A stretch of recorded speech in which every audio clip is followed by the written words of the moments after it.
새 출발의 책 역대기서 말씀을 나누고 있습니다.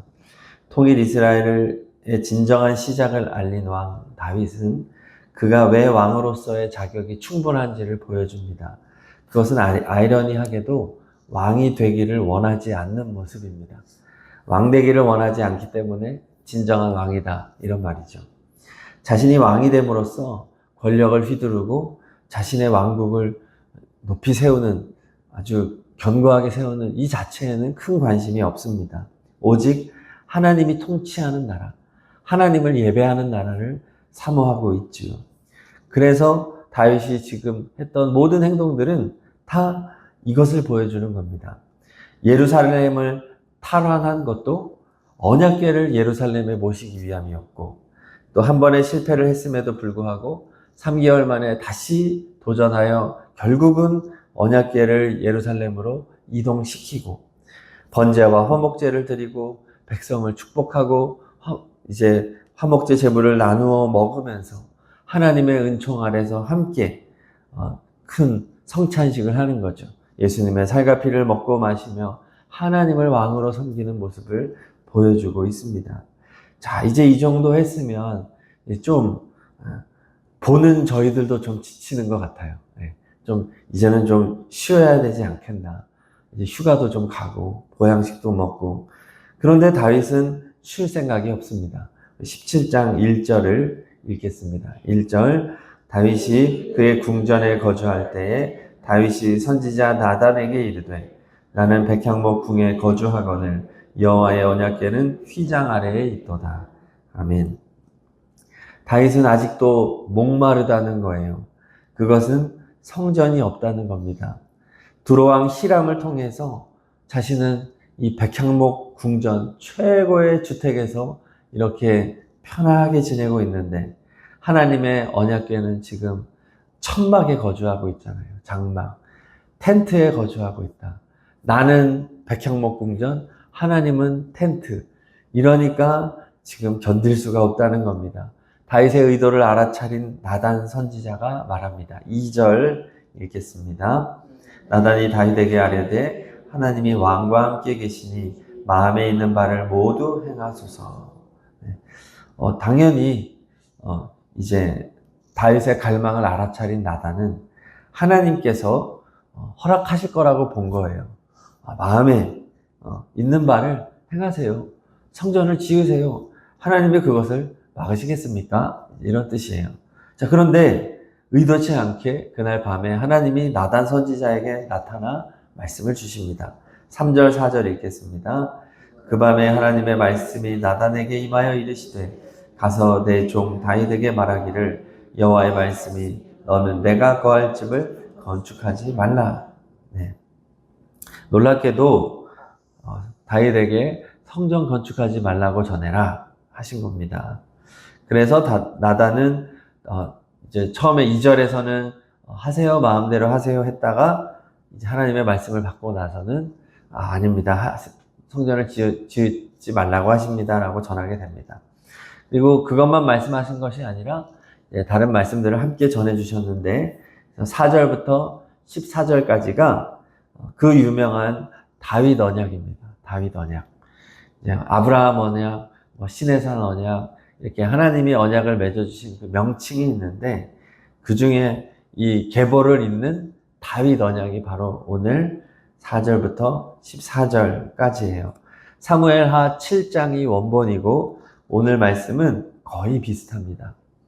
역대기서에는 죄를 지으면 매와 채찍으로 징계하겠다. 이 내용은 좀 부정적인 내용은 좀 빠져 있습니다. 놀랍게도 다윗 언약의 핵심은 너는 성전을 짓지 말아라. 너는 성전을 지어서는 안 된다. 이걸로 시작을 해요. 그리고 마지막에 내가 다른 사람을 세울 거다. 너의 후손 중에 세울 거다 말합니다. 11절, 12절을 읽겠습니다. 11, 12절 내 생명의 연한이 차서 내가 조상들에게로 돌아가면 내가 내 뒤에 내 씨 곧 내 아들 중 하나를 세우고 그 나라를 견고하게 하리니 그는 나를 위하여 집을 건축할 것이요 나는 그의 왕위를 영원히 견고하게 하리라. 아멘. 너는 안 되고 너의 아들 중에 성전을 건축할 자가 있을 거야. 그리고 나는 그 나라를 영원하게 할 거야. 라고 말씀하십니다. 자, 그래서 이제 이 다윗 언약에는 보니까 왕위를 영원히 견고하게 하리라. 이렇게 말씀해요. 그래서 다윗이 이 영원히라는 단어에 꽂힙니다.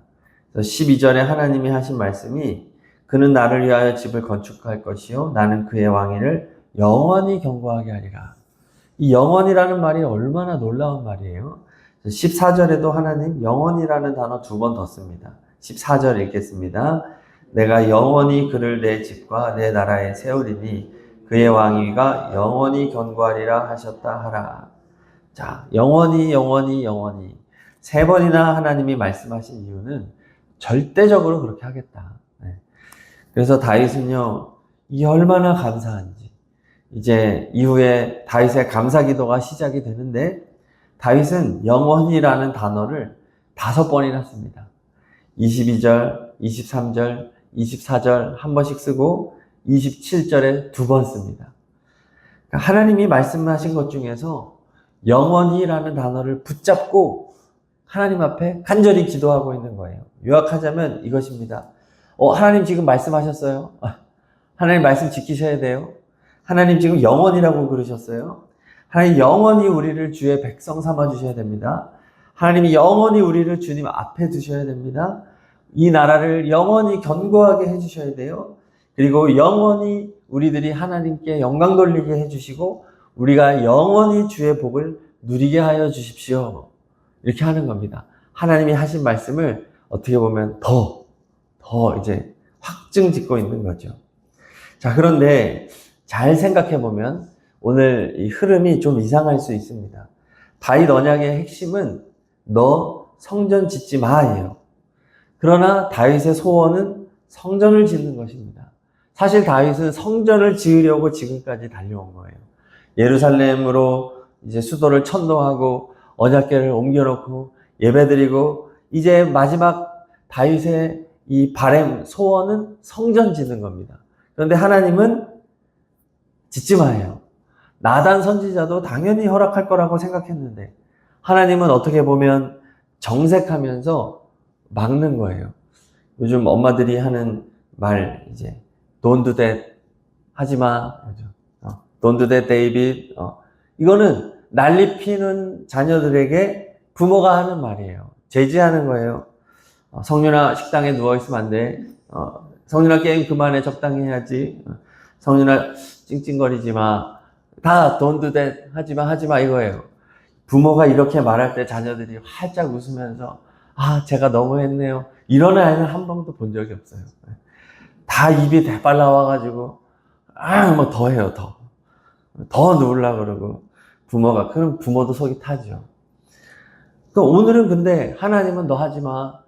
다윗은 하나님 너무 하고 싶어요. 계속 이러고 있잖아요. 다윗은 흥분 지수가 보통 높은 게 아니에요. 찬양을 멈추지도 않고 예배를 멈추지도 않고 계속 나대는 거예요. 하나님이 그만해. 다윗 그만해. 그러면 다윗의 입이 대빨 나와야 정상이라는 거죠. 근데 다윗은 바보처럼 너무 좋아하고 감사 찬송을 하고 있단 말이죠. 16절을 읽어보겠습니다. 16절 다윗 왕이 여호와 앞에 들어가 앉아서 이르되 여호와 하나님이여 나는 누구이오며 내 집은 무엇이기에 나에게 이에 이르게 하셨나이까.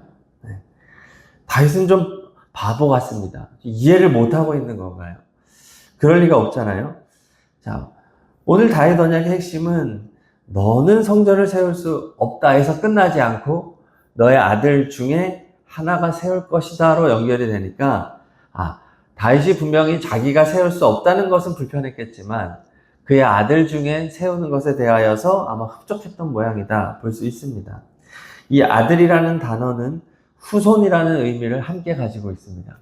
그러니까 표면적으로는 솔로몬이라고 이제 우리가 의미를 가지고 있겠지만 솔로몬이 세우지 실제로 솔로몬이 성전을 지었으니까 하지만 궁극적으로는 다윗의 후손 예수 그리스도께서 성전을 세울 것이다. 이 의미를 가지고 있습니다. 그래서 영원히라는 단어가 쓰여진 겁니다. 그리고 다윗도 영원이라는 단어를 굳게 붙잡은 겁니다. 솔로몬이라면 영원이라는 단어를 쓸 수가 없습니다. 사람의 왕국은 절대 영원할 수 없잖아요. 솔로몬 왕조는 다윗 왕국이 설립된 이후에 고작 390년만 존속합니다. 390년 이어진 나라를 영원이라고 말하진 않겠죠. 70년 후 포로에서 귀환한 후에는 여전히 바벨론의 속국으로 200년간 페르시아에서 세운 총독으로 운영이 됩니다. 그러면 이 총독은 다윗의 후손이냐? 아니에요. 스룹바벨만 다윗의 후손이고 나머지 총독들은 느헤미야를 비롯해서 다윗의 후손이 아닙니다. 그러니까 결국 하나님이 오늘 말씀하신 것이 솔로몬이었다고 한다면 말이 안 맞는 거예요. 영원히가 안 됩니다. 고작 390년, 또 그 중에 340년은 남과 북이 갈라져서 작은 남유다의 왕밖에는 하지 못한 것이 현실이에요. 그러므로 하나님께서 다윗에게 약속한 영원한 왕좌는 표면적으로는 솔로몬이지만 사실은 예수 그리스도를 말하는 것이다 라는 겁니다. 하나님께서 다윗에게 성막을 짓지 말라고 하면서 부연 설명을 합니다. 5절과 6절을 읽겠습니다. 5절 6절 내가 이스라엘을 애굽에서 올라오게 한 날부터 오늘까지 집에 있지 아니하고 오직 이 장막과 저 장막에 있으며 이 성막과 저 성막에 있었나니 이스라엘 무리와 더불어 가는 모든 곳에서 내가 내 백성을 먹이라고 명령한 이스라엘 어느 사사에게 내가 말하기를 너희가 어찌하여 내 백향목 집을 건축하지 아니하였느냐고 말하였느냐 하고 하나님은 말씀하시는 거예요. 야, 내가 늘 이 장막 저 장막으로 나는 옮겨 다녔지 내가 백향목 성전을 지으라고 한 적이 있었냐? 라는 거죠. 없었다는 거예요. 하나님은 늘 기꺼이 이동식 성막에 거하셨다는 거예요. 그리고 하나님은 그것을 불편해한 적이 없다는 거예요. 그게 잘못됐다고 한 적이 없었고 이 말은 앞으로도 그러겠다는 의미가 있는 겁니다. 자, 결국 하나님이 세우고자 하는 성전은 건물 성전이 아니라는 거죠. 하나님이 세우는 성전은 이 장막, 저 장막 옮겨 다니는 성막이다. 즉 이동식 성막이다. 그리고 이 이동식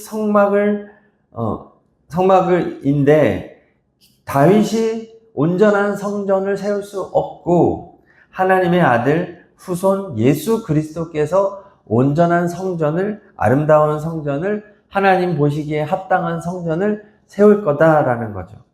자, 이 이동식 성전이 무엇이에요? 우리를 말하는 겁니다. 우리가 이동하잖아요. 건물은 고정형이지만 사람은 다니잖아요. 지금도 교회는 건물이 아니라 바로 우리들인 줄로 믿습니다. 우리가 움직이는 장막이거든요. 그러면 예수 그리스도께서 움직이는 장막인 우리 안에 거하심으로써 우리에게 하나님의 말씀을 가져다 놓음으로써 언약궤가 내 안에 회복됨으로써 진정한 하나님의 성전이 세워지게 된다. 이것을 말하는 겁니다. 이것은 사람이 할 수 없는 거예요. 오직 예수 그리스도만이 하는 거죠. 그래서 예수님이 바리새인들에게 종교 지도자들에게 말했던 게 뭐예요? 성전을 헐어라. 내가 사흘 만에 다시 세우리라. 너희들은 건물 성전이 성전이라고 생각하지? 다 헐어버려라. 내가 진정한 성전, 사람의 마음 안에 세울 진정한 성전을 세울 거다. 그것이 메시아가 하는 일이야 라고 주님 말씀하신 거죠. 그렇습니다. 다윗이 깨달은 게 뭐냐? 성전은 인간 왕이 짓는 것이 아니라 하나님의 택함받은 아들 예수 그리스도께서 하시는 사역이구나. 이것을 알게 된 겁니다. 13절, 14절 읽겠습니다. 나는 그의 아버지가 되고 그는 나의 아들이 되리니 나의 인자를 그에게서 빼앗지 아니하기를 내가 내 전에 있던 자에게서 빼앗음과 같이 하지 아니할 것이며 내가 영원히 그를 내 집과 내 나라에 세우리니 그의 왕위가 영원히 견고하리라 하셨다 하라. 아멘. 이 표현들은 솔로몬에게 적용할 수 없는 표현들입니다. 이것은 하나님의 유일하신 아들 예수 그리스도를 정확하게 말하는 거죠. 나는 그의 아버지가 되고 그는 나의 아들이 되리니 나의 인자를 그에게서 빼앗지 아니하기를 내가 내 전에 있던 자에게서 빼앗음과 같이 하지 아니할 것이며 내가 영원히 그를 내 집과 내 나라에 세우리니 그의 왕위가 영원히 견고하리라. 이것은 아무리 봐도 예수 그리스도에게 하는 말이죠. 솔로몬은 당대에 벌써 하나님의 인자를 잃어버리고 타락해 버렸어요. 그 안에 성전을 더럽게 만들고 온갖 우상들 들여놓고, 이건 솔로몬에게 적용할 수 없는 말씀입니다. 예수에게 대한 말씀이죠. 결국 다윗은 다윗 언약에서 누구를 발견한 거예요? 예수 그리스도를 발견한 겁니다. 하나님의 뜻에 완전히 동의한 거예요. 그러면서 감사 찬송을 올려드린 것입니다. 결국 다윗은 그동안 밀어붙였던 자기의 계획을 접은 거죠. 하나님의 뜻에 순복하고 있는 것입니다. 그리고 다윗이 이제 집중하는, 그의 남은 생활을 통해서 다윗이 집중하는 게 뭐냐 하면 성전 건축을 준비하는 일을 합니다. 준비. 자신은 지을 수 없습니다. 그러나 준비는 할 수 있다는 거예요. 온갖 재료들을 다 끌어모아 준비하고 또 이방 관계를 잘 유지하고 모든 준비를 다 해놓는다. 우리도 마찬가지입니다. 우리는 하나님의 성전을 세울 수는 없습니다. 그렇지만 준비할 수는 있다는 것이죠. 주님께서 마음껏 세우실 수 있도록 주님의 자리를 내어드리는 것이죠. 그래서 이 세상에서 예수님께서 정말로 인정했던 사람이 누구예요? 세례 요한이었던 겁니다. 왜 세례 요한이 위대한 하나님의 사람입니까? 얼마나 위대한 사람이 많아요? 근데 전에도 없었고 후에도 없을 정말 위대한 사람을 세례 요한이라고 말하는 이유는 예수 그리스도의 오실 길을 준비했기 때문입니다. 주님의 자리를 비워두었기 때문입니다. 하나님은 그런 사람을 인정한다는 것이죠. 오늘날 우리가 해야 될 것이 바로 이것입니다. 주님의 자리를 비우는 사람, 주님께로 인도하는 사람, 이거예요. 내가 해야 할 사역이 있고 하지 말아야 할 사역이 있는데, 내가 해야 할 사역은 예수 그리스도의 자리를 준비하는 사역이고, 절대 하지 말아야 할 것은 예수 그리스도의 자리에 가서는 안 된다는 것이죠. 그러나 인간들은 내가 무언가를 성취하고 싶은 거예요. 내가 이루고 싶은 거예요. 내가 예수님이 되고 싶은 강렬한 욕구에 사로잡히는 게 인간들입니다. 이게 종이장 한 장 차이 같은데 굉장히 큰 차이를 가져오는 거예요. 그래서 처음에는 겸손하게 사역을 하다가도 어느 단계가 넘어가면 갑자기 부패하기 시작하고 변질되기 시작합니다. 그게 무엇이냐면 예수님의 자리를 슬쩍 차지하는 것이죠. 자기가 높인 자리에 앉기를 원하고, 자기의 이름이 높임받기를 원하고, 자랑하기를 원하고, 교묘하게 사탄은 우리를 속이거든요. 자, 그렇습니다. 우리는 예수 그리스도께서 친히 하시는 일이 무엇인지를 정확하게 기억해야 하겠습니다. 예수님에게 그 자리를 내어드려야 하겠습니다. 그래야 예수님이 비로소 일하시고 온전히 영광을 받으시는 줄로 믿습니다. 오늘 다윗 언약은 우리 인간들은 성전을 짓지 말라는 것입니다. 너의 노력, 너의 애씀, 너의 공로가 아니라는 것입니다. 오직 예수 그리스도께서 하신다. 그분의 자리를 내어드려라. 그분이 주인이시다. 주인에게 물어보고 주인이 오롯이 영광을 받으실 수 있도록 해라. 그래서 예배가 무엇입니까? 엎드러지는 것이 예배입니다. 예배는 사라지는 것이 예배입니다. 두 사람이 이렇게 있을 때 한 사람이 엎드러지면 한 사람만 보이잖아요. 예배가 그것입니다. 내가 죽어지는 시간입니다. 내 뜻과 계획을 포기하는 것입니다. 그래서 오직 예수님만 나타나고 그분만 높임을 받는 것이 예배인 것이에요. 그것이 우리가 이 세상을 살아가는 이유이자 목적인 것입니다. 오늘 다윗 언약에 담겨져 있는 진정한 의미를 깨닫고 오직 예수 그리스도를 높여드리는 진정한 성전된 우리가 되기를 소망합니다.